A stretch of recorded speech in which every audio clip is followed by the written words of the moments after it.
So, welcome to my podcast. We're on. We're Yeah, good. yeah, that's it. We made it work. Awesome. I think one of the reasons I was most interested in talking to you is I'm always interested in creatives. They have like some of the most interesting minds, and usually their like trajectory is always like different, moves at hmm different paces and stuff. So, like a first question is kind of like, when did you realize that you really wanted to pursue like a creative, like have a creative pursuit? hmm That's a good question. It wasn't until probably in my early 30s, Mm. which is about 10 years ago. Through my childhood, through my young adulthood, I was always creative. I was always kind of a go-getter, always entrepreneurial mindset, but I never thought about being a creative, and I never thought that I would actually be doing what I'm doing today. Mm. This was never in my dreams. It was Yeah. never something I thought I was going to do. Like a lot of people dream of being an artist, and that's what they Mm. kind of grow to do. I wasn't, which is kind of different, which is kind of interesting. Yeah. So yeah, I was in my 30s. It was I was it was kind of in a transition of my life almost. It was like Yeah. it's like a next chapter of my life. Um, yeah, there's a good little story to it. What's You the, want me to what's go? the, Okay. yeah, that's good. So I was, through life, you go through these, you follow this path that you think is the right path to follow, right? You want to you get a good job. My parents always pushed me to go to school and get an education and get a really good job that way. Um, I was bartending for 10 Yeah. plus years, Republic and everything. Republic. Yeah. And so I was in the nightlife forever. Then I kind of transitioned into the sales. So I was a salesman at Honda, and then I got a job as an operations manager at BMW. Mhm. And when I worked there, I never thought that I expected to be there forever, to kind of grow in the car industry forever and kind of work my way up. Yeah. I was really proud of that job. I thought it was a great job. The pay was good, and a lot of perks with it, driving BMWs and all Yeah. that. So I thought I had it made, and that was my life, right? And then there was a big pivot. Something happened. My dad passed away. Okay. Tragically, on vacation in Cuba with my mom. So that kind of changes everything. You just kind of pauses your life.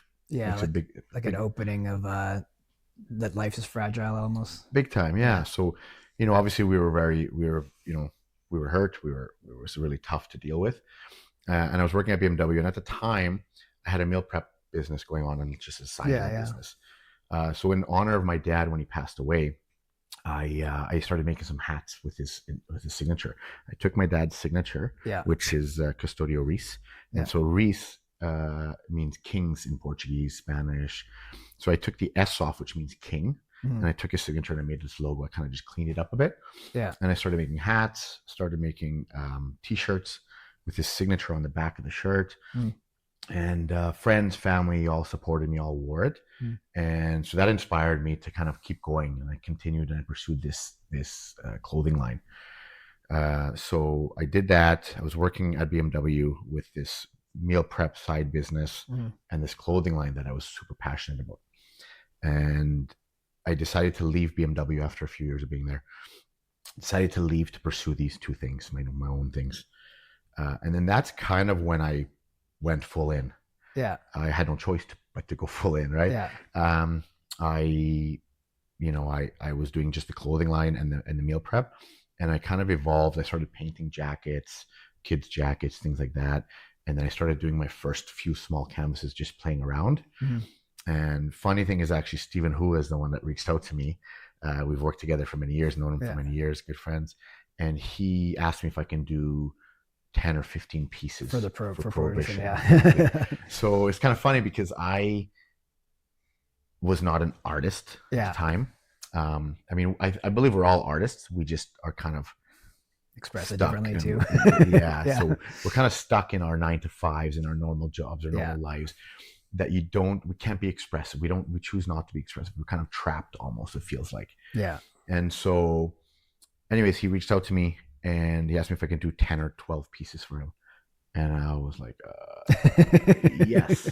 So I said yes, kind of scared, kind of nervous. I don't know what I'm doing. I know a little bit. I'm playing around a little bit. And that's kind of where I became an artist. I thank Stephen Hewitt to this day for opening up this door, right? Yeah, he kind of pushed you over the edge. Kind of pushed me, and he kind of made me go, wait a second, let me see what I can do here. Yeah. And so, I just started started learning more, kind of watching other people's videos, watching, kind of studying other people's arts to see what this guy does, what that guy does, and kind of created my own style of art. And that's when I became an artist. I had an art show at Prohibition right before they opened up, like before the grand opening. And yeah, so that was kind of how I hit it off. Yeah. What kind of like triggered that leap of faith to leave like the security of working at BMW in order to kind of pursue art more full time? So I wasn't doing art quite yet, but I had this. I was the clothing line. Sorry, yeah. Yeah. So I was extremely passionate about this clothing line. It was for my father. Because of that, I believe, like I thank my father a lot. Yeah. For making me get out of my comfort zone, making me jump, take this leap. Yeah.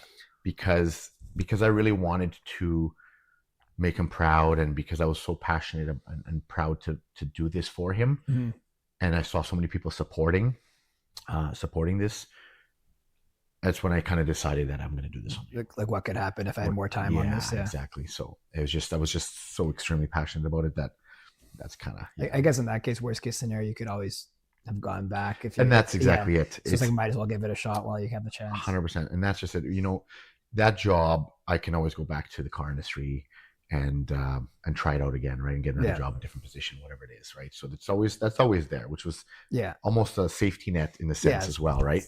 Knowing that you can go back, helps you take that jump as well. Yeah, right? that's and not everybody can do that, right? Some jobs is if you leave, you might not be able to get back in there, right? For sure. Car industry is a little bit more open armed, where you can kind of go to the next place. So as a kid, you never really did anything like that, especially like, how did you express yourself creatively before? Yeah. So as a kid, I was creative. Yeah. But I was definitely never thought about being an artist. Never thought I was an artist.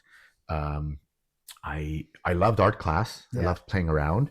I definitely wasn't an A+ student in art or in any other subject, of course. But I was very passionate, and I was very proud of the pieces and the things I did, the little paintings. They were nothing special. They definitely weren't the best in the classroom, but I loved them. I was very proud of them. I was always bringing them home, showing my parents. And so, I mean, that's obviously a big part where I was very, very excited to do that as a kid. Yeah. But again, I never thought I would do that as an adult. Never thought I was you grow up chasing this 9-to-5 job that you think you're going to, get the career, get the house, exactly. or whatever. And then that's interesting that it came in your 30s. 100%. So that's one thing that I like. I always share that with people, because so many people think that they're too old to start something new. Well, I know people are like 20 years old that say that. Exactly. Yeah, nowadays, I graduated high school. Now I'm too old to be there. I'm too old to do this, too old to do that. Yeah. And they're in their 20s. Yeah. In my 20s, I had no idea what I was doing. Yeah. I still don't have no idea. the secret most people don't want to say. Exactly. So, but no, it's something I share a lot, because I want people to understand that you can do whatever you want whenever you want. You just have to jump and just do it and believe in yourself. Yeah. And know that there's this risk of failing, of falling, of, this is life. Life is a roller coaster, and you got to jump on and just go for the ride. Right. Was there ever like any specific moment where you're like, oh, I'm actually good at this, or like people actually like my art? Yeah, 100%. So at the beginning, I got good feedback right off the hop, even with my art that wasn't great at the beginning, right? I look back and I go, it's not, but I was still proud of it at the time. I think that's the problem with anybody who's creative, though. They always look back and and there's always like that little thing you could change to make something better.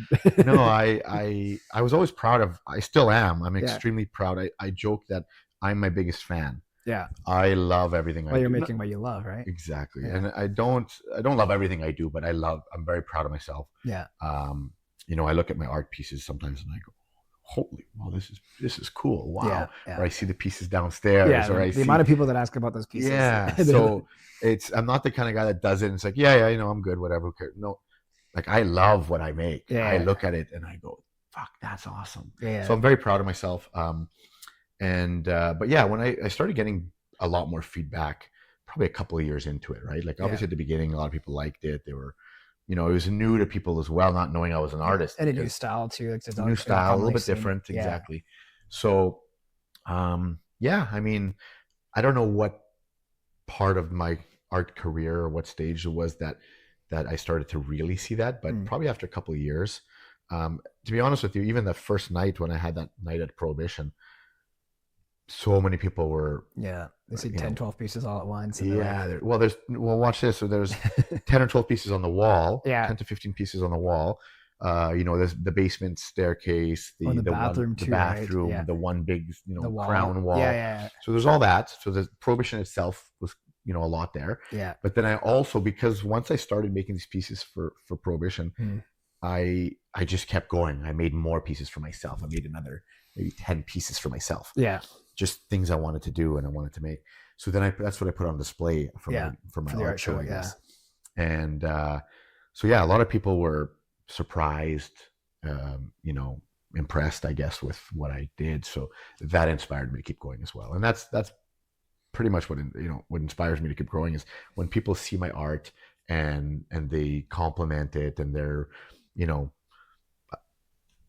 amazed to see what I've done. Yeah. That inspires me to keep going. Right. So that's really cool. Yeah. So how do you actually find like the space to be able to express yourself creatively? Because I could imagine that like life gets busy. It can be hard to like actually have that like time to really express what you're trying to put out. Is there like any like routine or like any like ritual you have to do before you actually jump in the studio and get to work? That's a good question too. But most people think I, go into the shop, smoke a joint, and I just get all creative. Yeah. Not at all. Honestly, some days I'm creative, some days I'm not. It's really, I'm a very roller. Again, I call it the roller coaster. Life is ups and downs. The other month, a couple months, you've been asking me to come on here for I don't know how long now, and I've been kind of putting you off for a bit because there's, again, I always refer to the ups and downs, to the highs and lows, and I get really high and then I get really low as well, and that's I think a lot of creatives are like that. Yeah, they really feel. And so I the last time you asked me, I was at some of my lower, I was feeling pretty low. Wasn't ready to come talk to you on here. I was not feeling great. So, and that's the same with my art, with my day-to-day artwork, right? If I got a couple art pieces to do, one day I might be super driven, super motivated, super inspired. I'll get a lot done.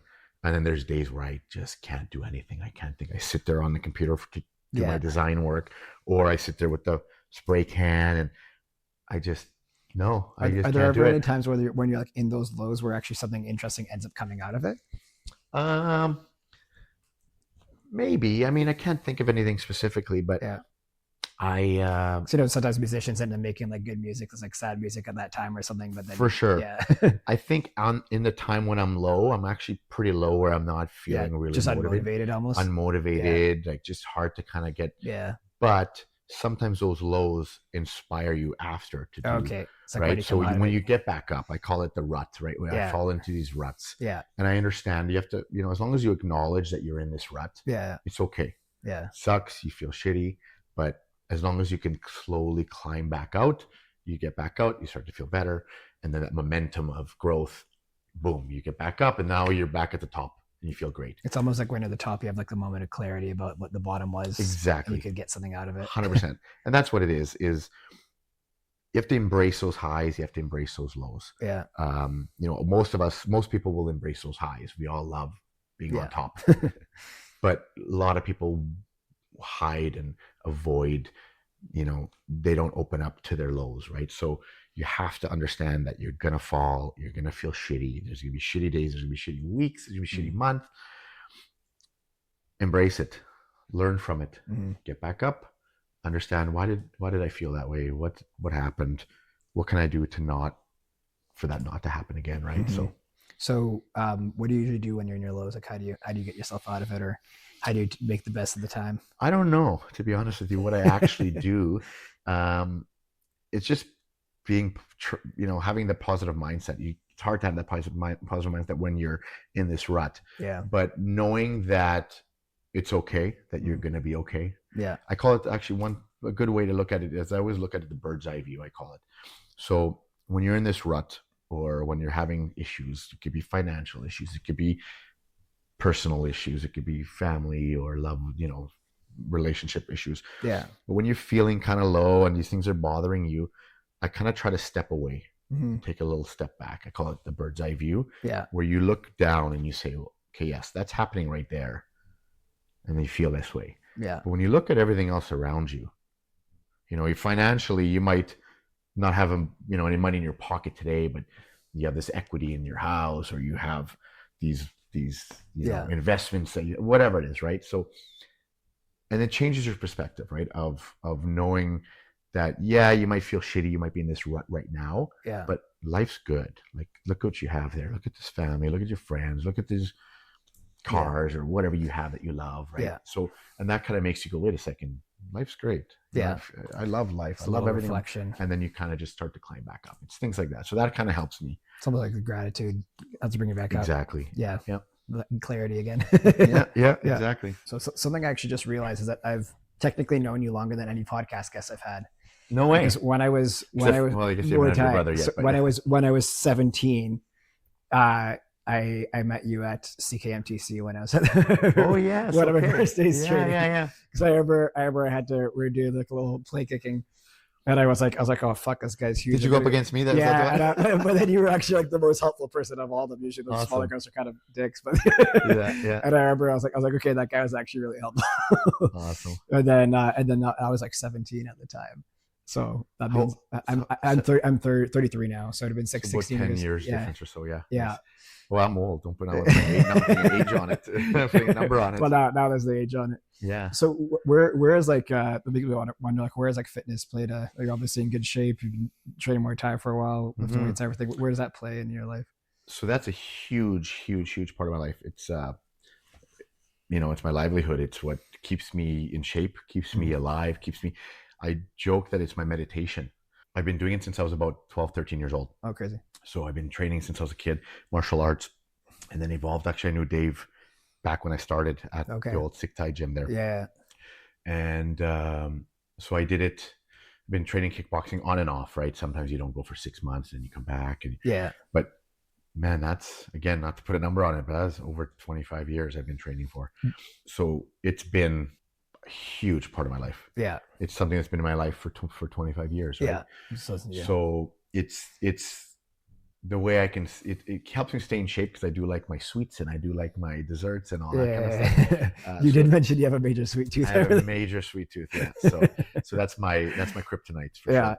And so it helps me with obviously staying in shape and feeling good and looking good, but your mindset as well, right? Being confident when you're able to perform and move and dodge these punches and kick him in the head and do all this kind of stuff.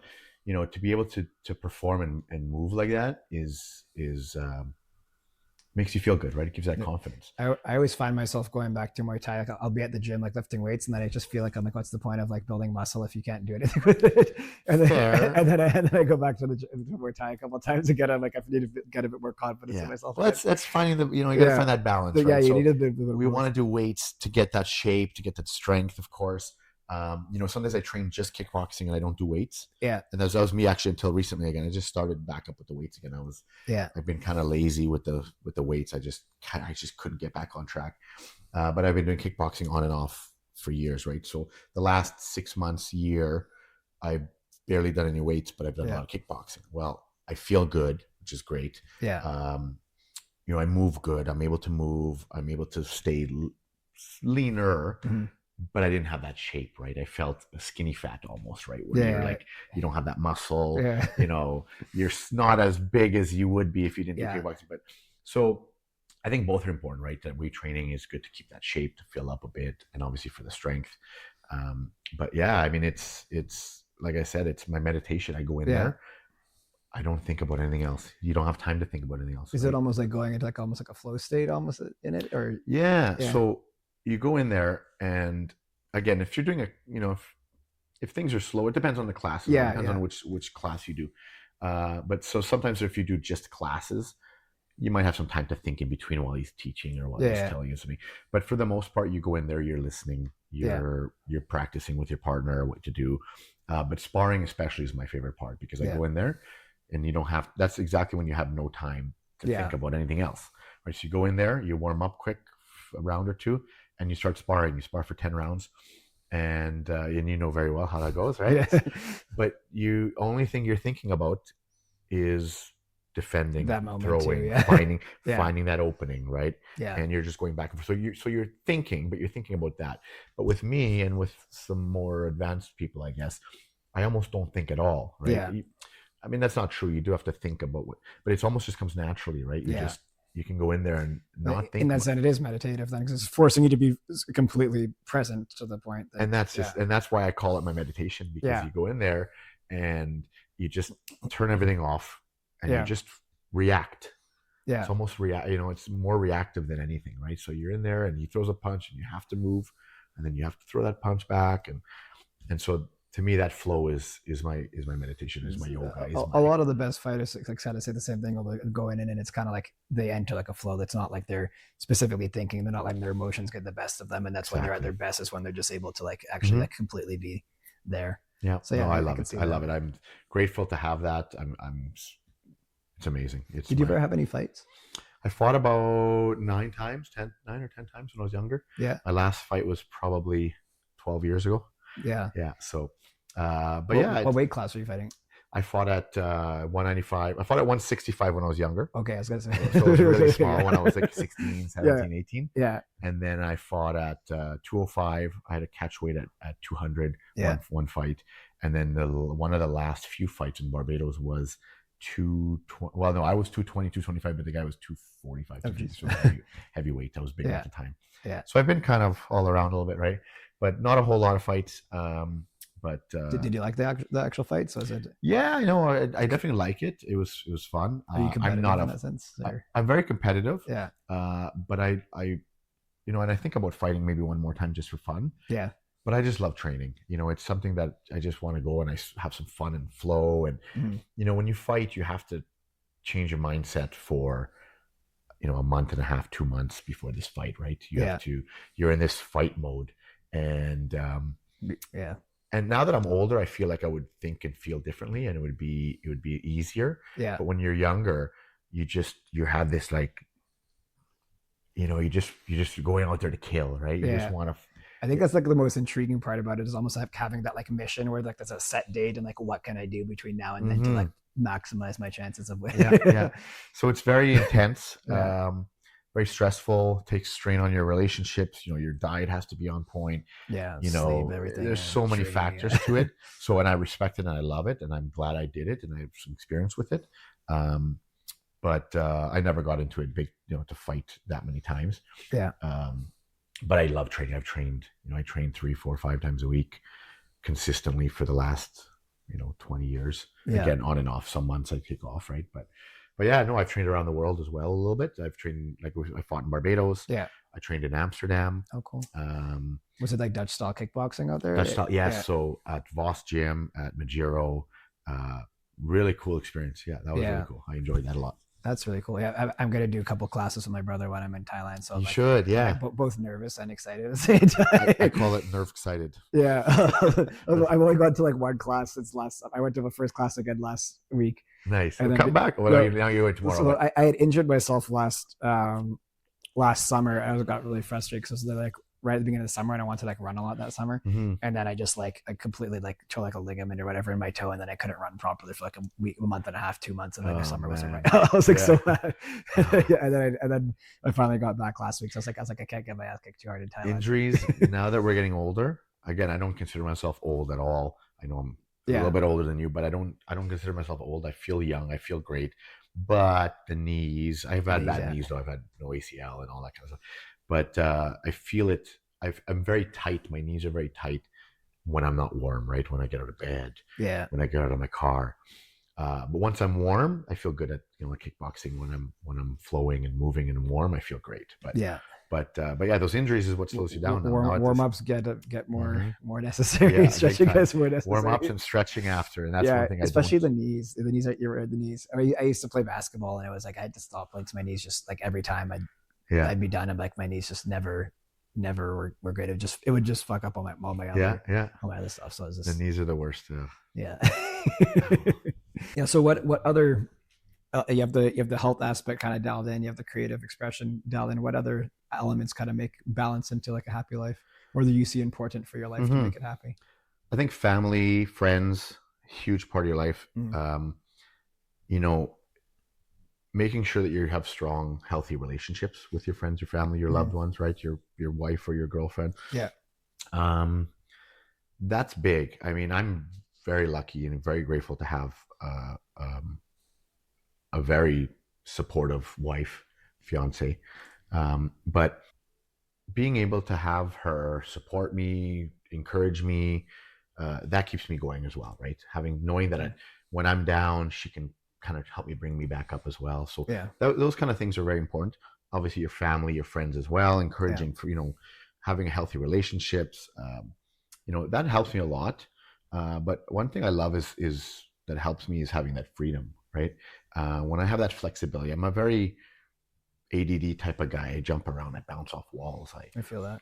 Yeah. So I always joke. I literally bounce off these walls. It's Yeah. just the way. It's just the way my brain works, right?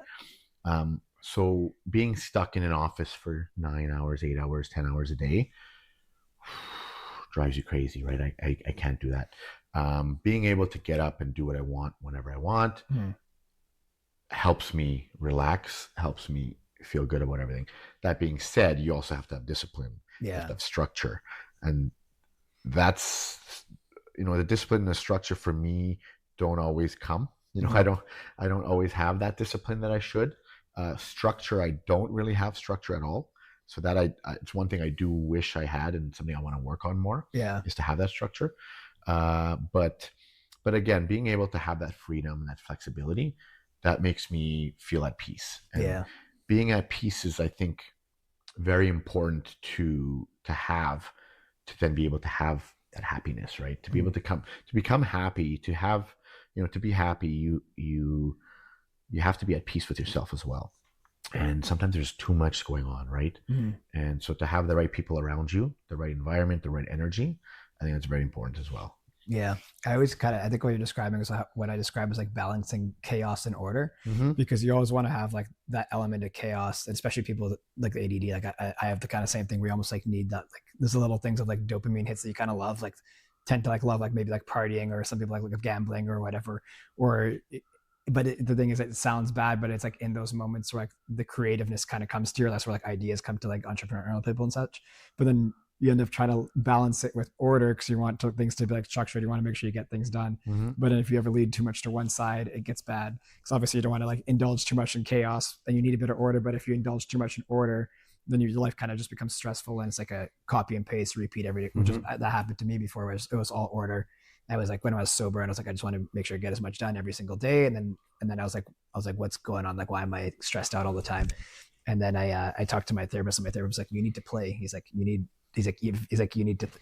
play. He's like, if you don't play, you're gonna be stressed out. He's like, force yourself to play, schedule it if you have to. And sure enough, I was like, started messaging my friends, like, we need to, I don't care, let's go to go-karts or something or whatever, or like I'll get to go out once in a while. And sure enough, once I added that, I was like, okay, I actually need a little bit of chaos in my life. It can't be all order. Yeah, 100%. It's I'm sure you've heard this: work hard, play hard, right? Yeah. Work hard. We all like to work. We might not like working hard, but we all work hard to get to to achieve our goals and to get to where we want to go. Yeah. But you have to have that balance, right? Everything is balance in life, good and bad, evil and good. Yeah. Positive, negative, those ruts, ups and downs, highs and lows. So you have to have that balance. So you work hard, but you have to take that break as well. You have to have those friends and, vacations and whatever it is that makes you happy, makes you feel good, makes you relax. It's important to balance that out. Yeah. That element of play is super important. How do you find add play into your life? I'll be honest with you, I play a lot. I've always had a fun life. I've always lived life to my fullest, in a sense, right? Yeah. I've said this before. I used to joke and saying that my life's been so good and so fun and so amazing that, if I died tomorrow, I lived a good life, right? Yeah. I'd be happy with the life I lived. And I still say that, right? I still, I don't want, now that I'm getting older, your mindset, your perspective changes, of course. A little bit, yeah. I don't want to die tomorrow. Yeah. but still, if I did die tomorrow, I lived an amazing life. Yeah. Right? I've played lots. I've gone on trips, vacations, partied with my friends. I mean, I've done a little bit of everything in life, and sometimes a lot of everything, a lot of some things in life, right? A little bit of everything and a lot of some things in life I've done, and so I don't look back and say, I wish I did that. And Yeah. sometimes you think, I wish I didn't do that. Of course, there's things that you could take back if you could, if it was an option, but you learn from those things, right? Those mistakes, those maybe you partied too hard, maybe Yeah. whatever it is, you learn from them. Yeah. Hopefully you learn from them, right? Yeah. And so I don't regret almost anything in life. There's some small regrets that you go, I kind of wish I did this or did that, but you can't think that way, right? So learn from it, move forward. But yeah, no, I lived a good life. I've had a lot of fun.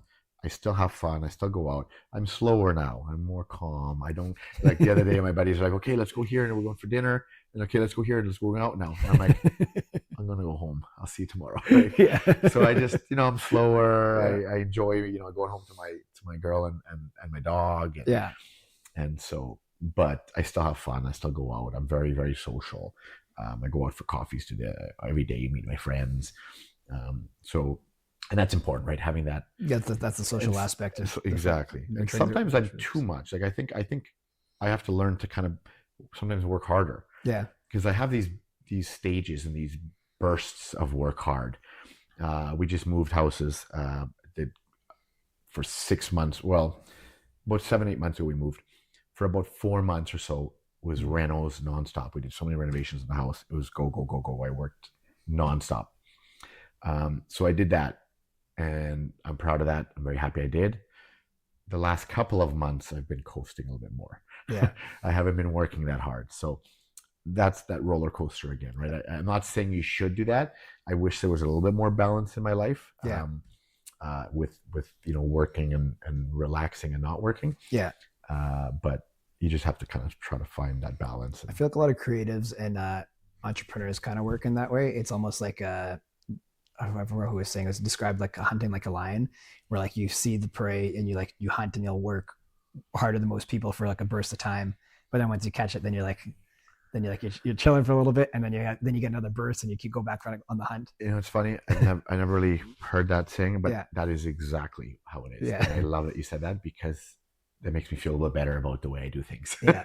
Because I do, when I have something on my mind, when I have this goal, or when I'm, finally starting to do something, and I don't stop. Yeah. I go.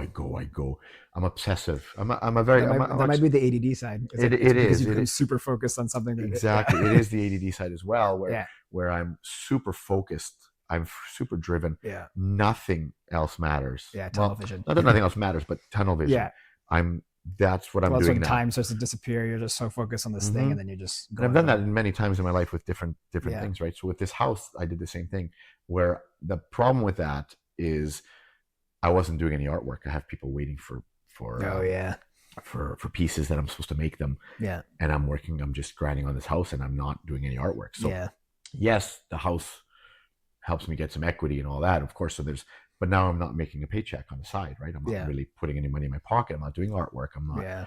So that's kind of I'm the all or nothing type of guy. Yeah. So I did it all. I was all in on that. Yeah. And now I'm kind of, I go through the stage of doing nothing. Yeah. And that's not good either, right? So it's I have to learn to find a little bit more of the balance. Yeah. And that's one thing I'm not good at. I'm like the lion who goes out, hunts, collects, and then sits back and eats his food slowly, right? So I always have to have that conversation with whoever I'm dating at the time. Is like just so you know, like I might work 0 hours for a week or two, and then I'll be working like 100 hours for the next 3 weeks. So like just know that it always comes in.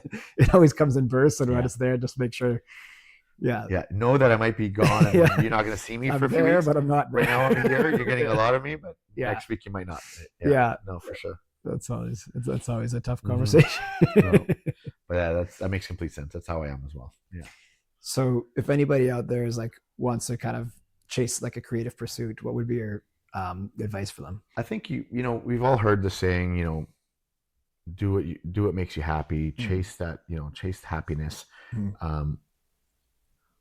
But I think you have to kind of follow your intuition as well, and follow kind of what you're feeling.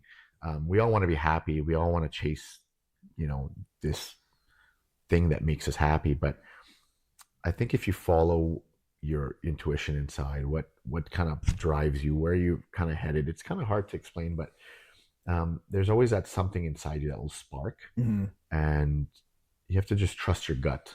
We've heard that a lot, right? Kind of trust your gut on what to do and how to, that's kind of, I don't know. That kind of like feeling. Yeah. I think a lot of people shut that off as part of the problem. They just like ignore it and then focus on what they think they should be focusing on. Well, and we get distracted with everything going on in the world, right? With what people around you tell you should do. And again, I refer to the 9 to 5, right? Yeah. My parents, a lot of people, it's that cookie cutter lifestyle, I say, not to offend anybody, but we go to work, we want to work that night. We don't want to work that, but we go to work the 9 to 5. For some people, it's not for them, but for some people it works. Yeah, and it works. I know a lot of people who they work the 9 to 5, but guess what? They leave work. Yeah. And they're done work. Right. They go home to their kids. They're home to their kids, family, the next day. Hobbies, whatever they like doing. So I'm a little envious of that a little bit sometimes. I have somebody for that. I don't have that, and neither do you, right? Yeah. Where I don't have an off. Yeah. Right. I have my off where I disconnect and I just turn everything off. Yeah. But I don't.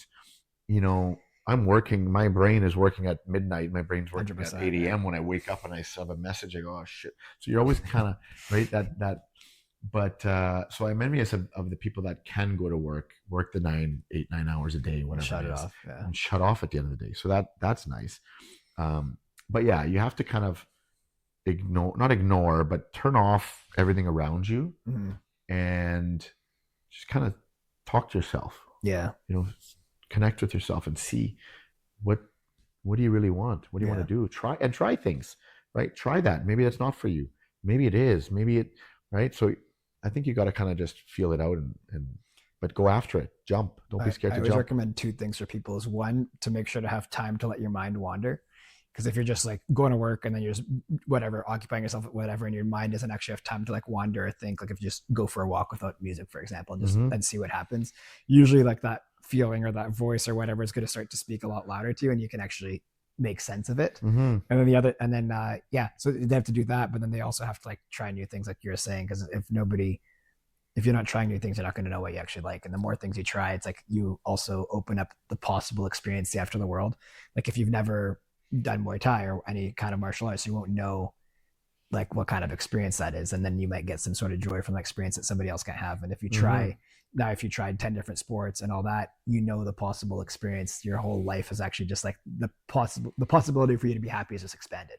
I agree. So I think the possibility for now creative expression has also come out as well. So so try hobbies. And kind of like referring to that whole analogy of jumping, right? Just maybe you want to try something, but you're scared, you don't know. Yeah. Not most people, but a lot of people don't jump. They don't try it. They're like, well, no, I got to go to work. I have this job. I don't have time to do that. Maybe take a week off work. Maybe take a month off work. Take a leave of absence. I don't know. And try something, right?